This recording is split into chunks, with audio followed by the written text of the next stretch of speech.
alone, deep in enemy territory, far from any assistance, and carrying dozens of pounds on their backs. This is what may await the IDF commandos in the next war in Gaza or in Lebanon.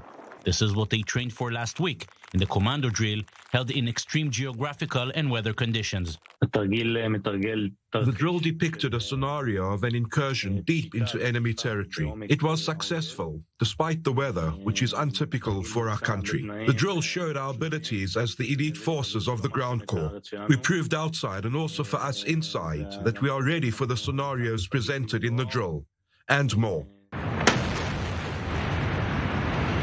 In recent years, precise intelligence has allowed Israel to develop outstanding abilities to strike its enemies from the air while not putting its soldiers at risk in enemy territory. While it is able to inflict substantial damage this way, the IDF is well aware that a decisive victory can only be achieved with boots on the ground. This is where the commando units, whose commanders are required to remain anonymous, come to action. They are the ones meant to deal the enemy the final blow. We have a strong group of commando soldiers that train in every condition to be ready for the moment of truth, when we are called, to go wherever we are needed and whenever we are needed, with the proper force. The latest major operations in Gaza and even the last war with Hezbollah back in 2006 ended with major achievements for the IDF. The Israeli public, however, felt frustrated by the fact that both Hamas and Hezbollah were able to fire rockets until the final moment of the final day of battle. The next big war should have a different outcome.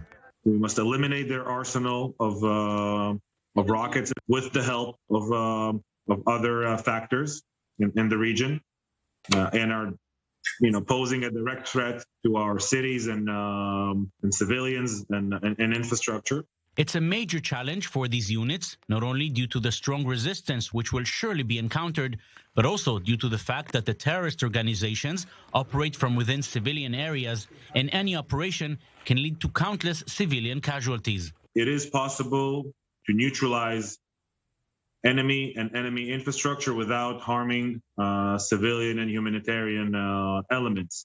The key for that is precise training and certification process for the soldiers to make them professionals in using those common engineering means. And while Hamas and Hezbollah are the first targets that come to mind, Israel's biggest concern is Iran and its nuclear ambitions. Are there training for that option as well? We are ready for any scenario deep in enemy territory. If we act there or not is up to the government. We can operate in the air or on the ground, close or far. Iran or Lebanon, Syria or Gaza. Any of them may be the next destination for the commandos.